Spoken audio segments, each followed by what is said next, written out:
Hi everyone, this is my screencast for Module 1, Becoming an Online Teacher. To introduce myself, I'm David Zemer. I am a Millersville graduate in 2010. I am employed with Hempfield School District and teach 5th grade at Farmdale Elementary School. After the spring semester at Millersville, I will only have 2 more courses to receive my master's in early childhood education. Currently, the online class that we're taking right now, will go towards my electives that are required to take for my master's degree. So some other interests besides, of course, education would be the top right picture. You see a portrait of a friend, which is a Masonic Freemasonry photograph that really defines a lot of who I am. Freemasons are based around making good men better men, and definitely doing a lot of volunteer work with my community. To the lower left, you will see a pile of meat. You'll probably be wondering why there's a pile of meat there. Well, it's actually a big part of my life. I have been a butcher since I was 15 years old, and I'm going on almost 16 years of work at a local butcher shop that was right down the street from where I grew up as a kid. I butcher Friday after work, after school, and then Saturday and Sunday mornings. So it's kind of one of those trades that I've learned over the years. And then the passports, I love to travel and am really excited to do a lot more traveling each summer. As far as the next slide goes, we were to explain how much experience we have with online schooling and online instruction.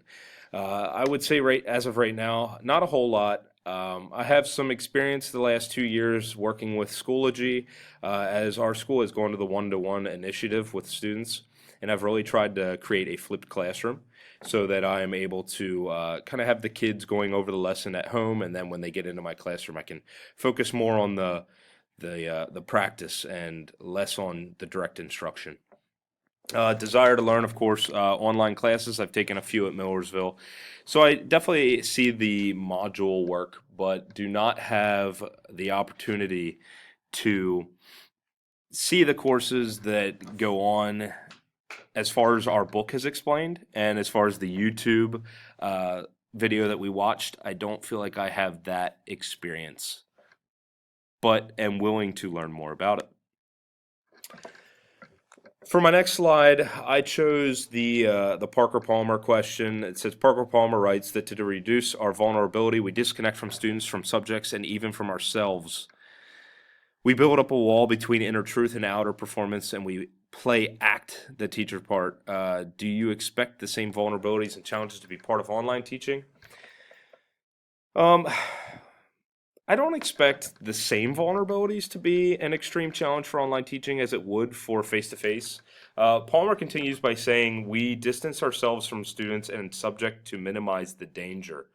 I kind of see this as explaining that as a teacher, we keep ourselves, our outside of school life, separate from, you know, our teaching.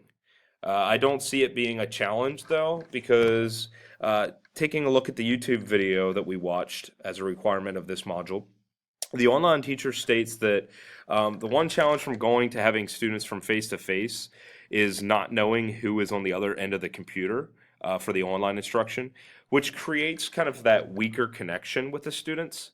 Um, but at the same time, there's still that, that slight connection. So I don't find it being too difficult in the switch there to online teaching.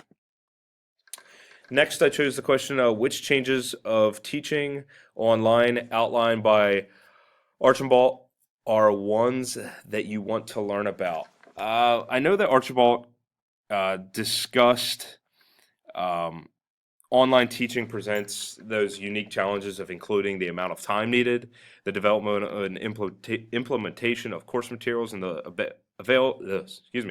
ability to meet the needs of a diverse group of students. And I listed all three of them off to the side because I feel as though I'd want to know a little bit more about all of them. For the time, how much more time than I already put into my face-to-face classroom?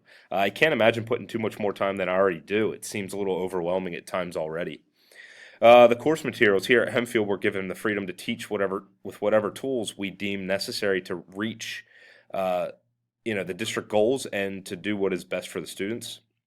I would want to work online where the administrative gives me the guidelines and provides me the materials, but also allows me to create my own materials to use in the online instruction. And lastly, diverse learners. I'm having trouble wrapping my head around the concepts when you're not able to have the student sitting right in front of you. Because here in my classroom, of course, I meet with small groups and intervention groups. I see how it can work online, but still, I want to learn a little bit more about how it's done online. Lastly, taking a look at the commercials that were listed and the national standards. As I went through the national standards, I highlighted kind of all the key terms. I noticed that a bunch of the standards are hit in the commercials.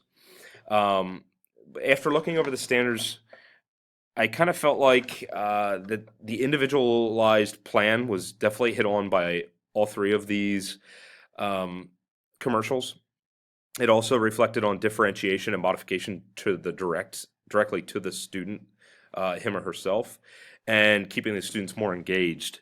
I felt like were direct standards of what an online teacher would do. Things that I feel like didn't fit. They talked about social experiences and growing socially. I feel like that's a lot more challenging online than it would be face to face.